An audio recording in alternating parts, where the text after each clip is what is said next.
What is going on, everyone? Badger here. Make sure to like and sub. Let's get into this.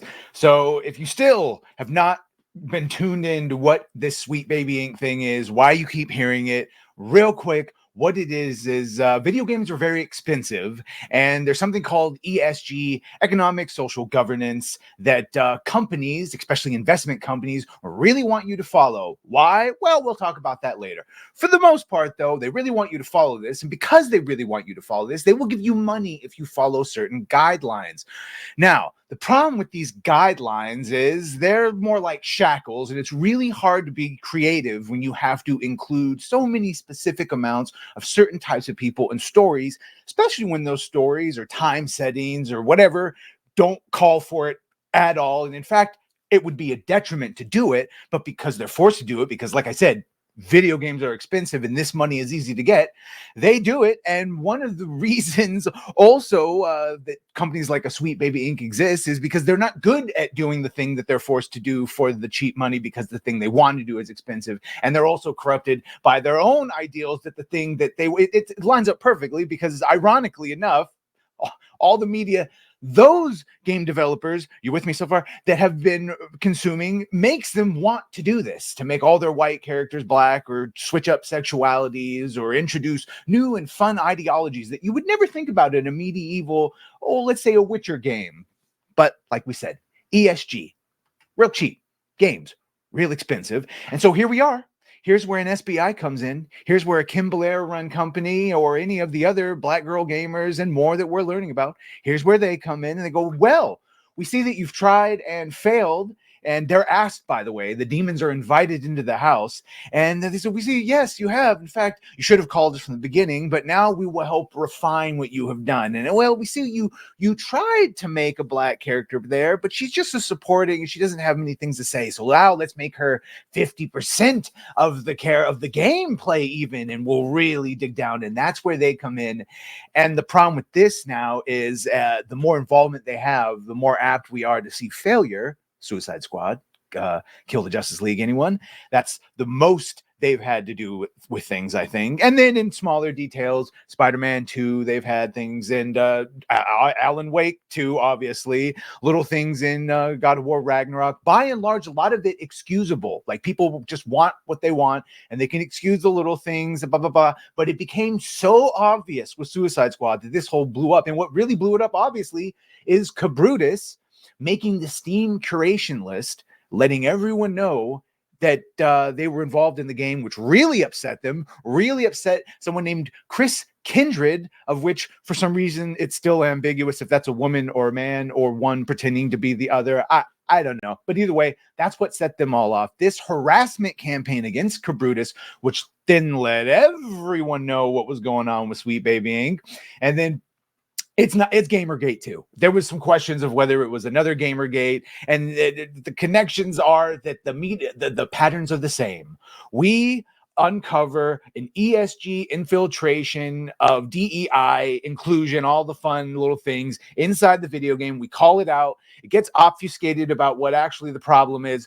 We get called racist and bigot and homophobic and all the fun things by the game developers, which are then backed up by the corrupted legacy games journalism and spread across Twitter and all that. The difference is this time Elon owns Twitter, and it's a much fairer playground. There's community notes. They're not able to smear us. And also all these legacy campaigns like Kotaku's and Polygon and blah, all of them, they got less power. They're all going to go out of business soon. People were much more likely to come here for some reason, like you said, me, and you're still talking to us, or new sites like Fandom Pulse or That Part Place, than they are to go to these traditional narrative pushers. And to that in here, before we get into the actual video, which is the top 5 Sweet Baby Inc. Fails so far, I just want to show that the continuing pattern and why it is Gamergate 2 is here. This is the Verge hit piece. Writer admits manipulating Sweet Baby Inc. story to push narrative that Cabrutus and gamers are racist bigots who deserve it. They basically go on to say that it's the same thing with the people that will justify anything to get rid of Orange Man. They are so sure that he is a Himmler, a World War II leader, and they think we are just as bad that they will justify doing anything. And that, of course, where you say it's a sad day for woke ideologies who have been fervently defending Sweet Baby Inc. after the failed harassment campaign by one of their employees. Brutus, the original victim of said harassment, has just announced that his curator, Sweet Baby Inc. Detected, has passed more than 300,000 followers on Steam.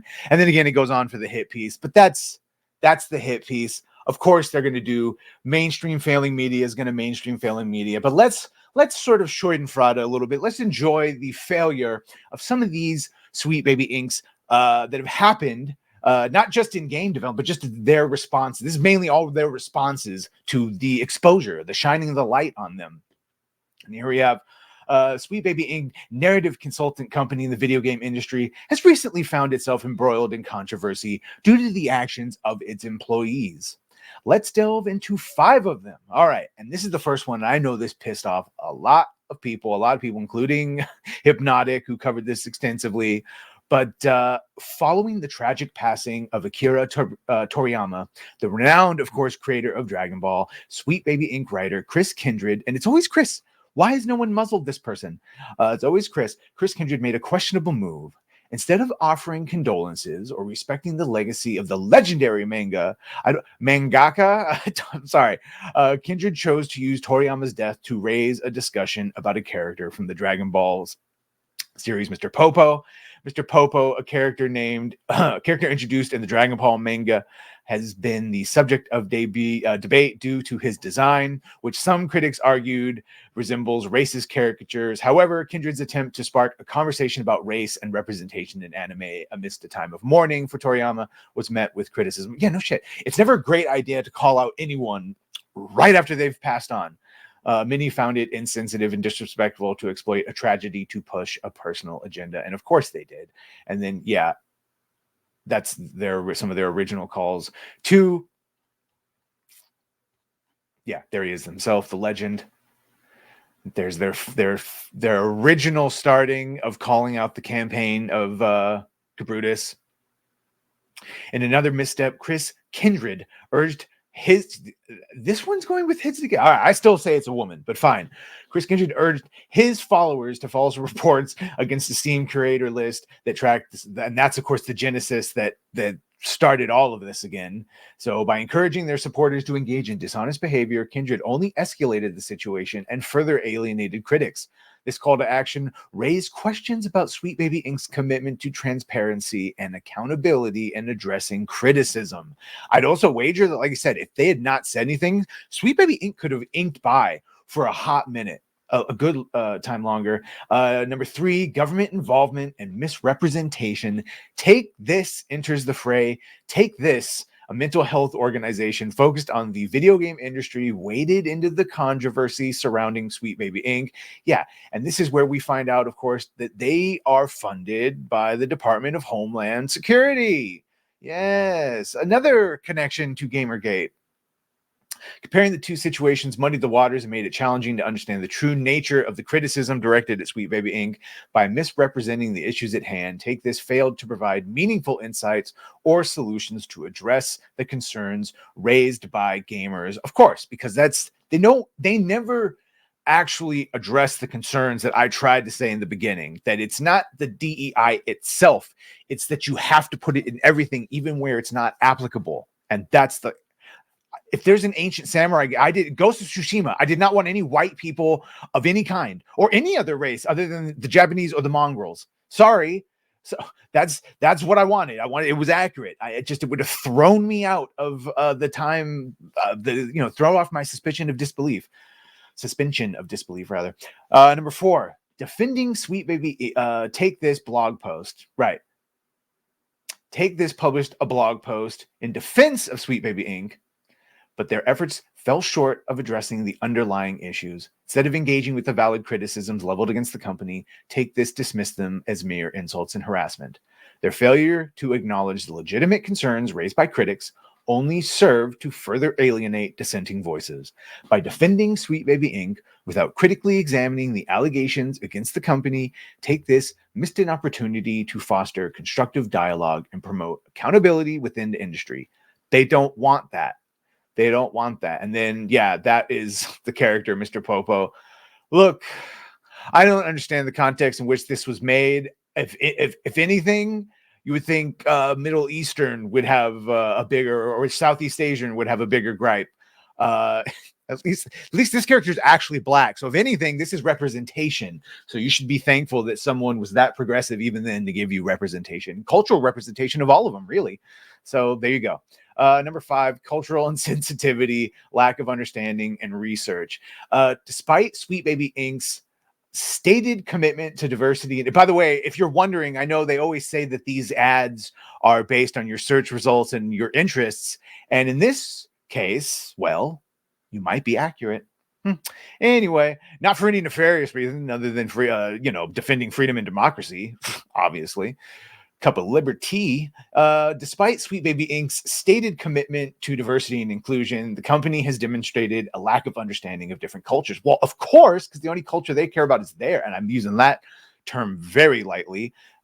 In labeling a character like Mr. Popo from Dragon Ball as a racist without considering its cultural context, Sweet Baby Inc. employs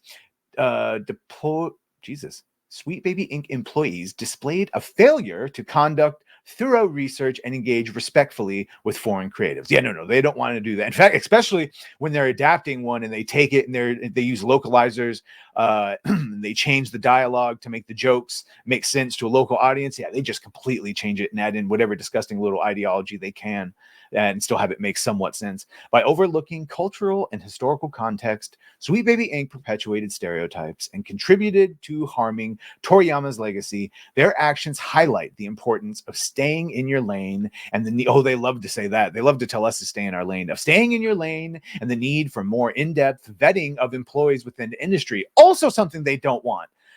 Sweet Baby Inc. has faced justified backlash due to the actions of its employees, from exploiting tragedies to dismissing criticism and demonstrating knee-jerk racism. The company must address these issues head-on, rebuilding trust and foster, and good luck with that one, rebuilding trust, if you ever had any, and fostering an accountable environment will require genuine efforts to listen to feedback, learn from their massive mistakes, and demonstrate a commitment to ethical, non-biased conduct in Sweet Baby Inc.'s future works. As always, as always, let us know your thoughts down in the comment section. I'll give you the bet. Yeah, sure. You go ahead and address all the bullshit, and you stop. Your solution to diversity has to just stop being like, make it black, because there's other diversities other than you guys. I know you don't like to hear that, but yeah. Let me know what you think of this. Let me know the recap, and of course some of the top 5. This is growing. It's going to be a top 10 real soon. But thank you. Make sure to like, share, sub if you've done that. I really appreciate it. Almost at 1,500. That is crazy. So thank you if you've done that, and if you're going to do that, thank you. And if you haven't, well, stay, I guess, part of the 90% of the lame people that haven't subbed yet. I have faith in you that one day I will earn it. One day I will earn it. Well,